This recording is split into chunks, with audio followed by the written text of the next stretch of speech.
홍, 응, 엥, 아, 우엘로르가우, 우엘로르, 얼굴뼈가 틀어지고 얼굴이 변형되는 꿈을 꾸다니.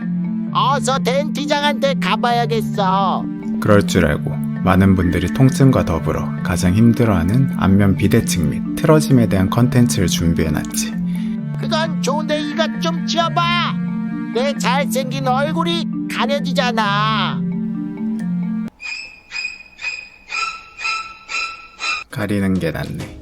얼굴이 변형되고 어느 순간부터 안면 비대칭이 생기는 것 같고 이에 맞물린 즉 교합 변화가 생긴 것 같아 걱정되신다고요? 이 문제에 대해서는 조금 체계적으로 접근할 필요가 있습니다. 첫째로 이러한 변형이 왜 생겼는지, 둘째는 그러한 변화가 진행성인지 멈춘 건지를 판단하는 거죠. 이는 환자 자신뿐만 아니라 의사가 치료 계획을 세우는 데 있어서도 굉장히 중요한 문제입니다. 그럼 안면 비대칭의 대표적인 원인 5가지부터 알아봅시다. 첫째로 뼈의 비대칭적인 성장입니다. 아래턱은 사춘기까지 계속 자라는 부위로 좌우, 양쪽의 성장량이 달라서 생기는 비대칭입니다. 엑스레이상으로 어느 정도 확인이 가능하며 성장기에 턱을 괴는 등의 잘못된 습관으로 이러한 비대칭이 심화되기도 합니다. 두 번째 원인입니다.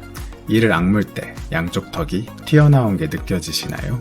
이는 씹을 때 가장 크게 관여하는 근육인 교근에 의한 것으로 한쪽 턱만 과도하게 사용해 한쪽 교근만 과도하게 발달된 경우 근육에 의한 비대칭도 생길 수 있는 겁니다.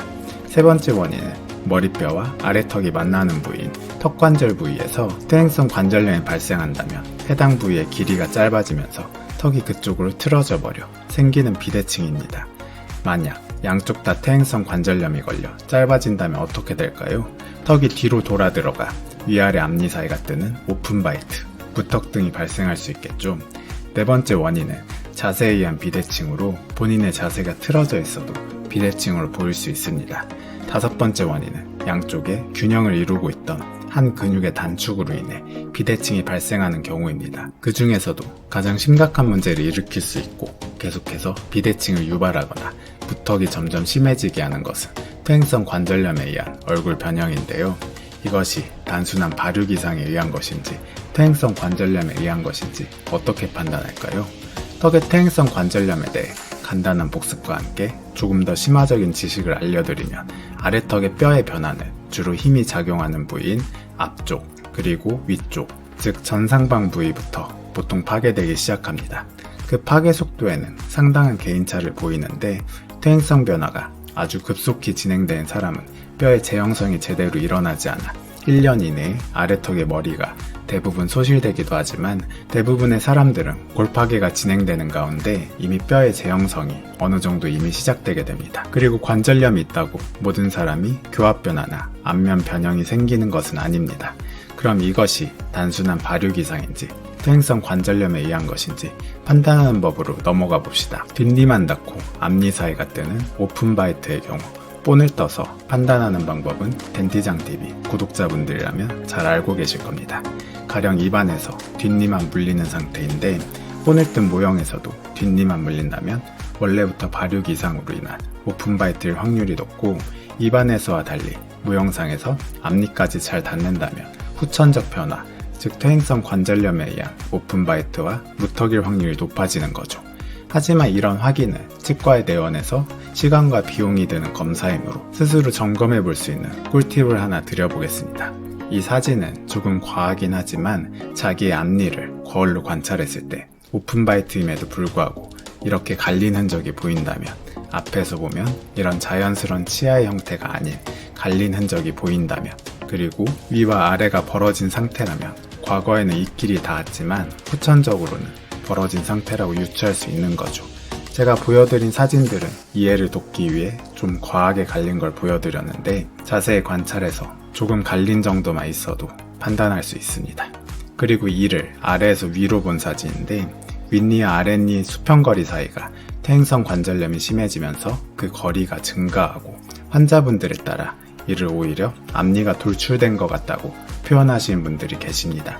그리고 이 벌어진 사이를 더 입술로 다물기 위해 아래턱에 호두 모양의 주름이 생기고 이는 턱이 더 뒤로 들어간 것처럼 보이기도 합니다. 이 영상을 보는 치과의사 선생님들을 위해 하나 말씀드리면, 이렇게 오픈바이트가 진행되는 환자분들은 아래 앞니가 뒤로 들어간다고 표현하기보다 위 앞니가 앞으로 나온다고 오히려 반대로 표현하는 경우도 있으니 이를 잘 해석하는 것이 중요하다는 겁니다. 비대칭으로 넘어가 볼까요? 비대칭도 역시 입안에서 한쪽 치아들만 많이 닿는 반면 모형상에서 양쪽이 균일하게 잘 닿는다면 역시 후천적인 변화에 의한 비대칭을 의심해야 하는 상황입니다. 얼굴을 관찰했을 때 과거와는 달리 자신의 한쪽 입꼬리가 올라갔다고 표현하는 환자분들의 경우 같은 쪽 턱 관절의 퇴행성 변화로 턱이 돌아 들어간 것을 유추할 수 있고요. 과거에는 앞니의 정중선이 맞고 윗니가 아랫니를 잘 덮고 있었지만 정중선이 틀어져 아랫니가 관절염이 있는 부위로 이동하고 그 정도가 심하면 아랫니가 오히려 윗니를 바깥쪽으로 덮게 변하기도 합니다. 하지만 앞니 정중선이 틀어진 건 상당수가 원래부터 그런 경우가 많으니 단순히 앞니 정중선이 안 맞는다고 문제가 있다고 생각하시면 안 됩니다. 그리고 턱이 돌아 들어간 쪽이 더 뾰족하다고 느끼며 반대쪽은 아래턱이 더 길고 크기 자체도 더 크다고 느끼게 됩니다. 교정치료가 필요한 경우 교정치료에 들어가야 하지만 교정치료는 무턱과 안면비대칭 치료에는 어느 정도 한계가 있는 게 사실입니다. 정도가 심한 안면비대칭이나 무턱의 경우 양악수술에 보통 들어가게 되며 여기서 가장 중요하게 짚고 넘어가야 할 점을 도비 선생님께서 말씀해 주시죠. 답답하니까 이것 좀 치워봐.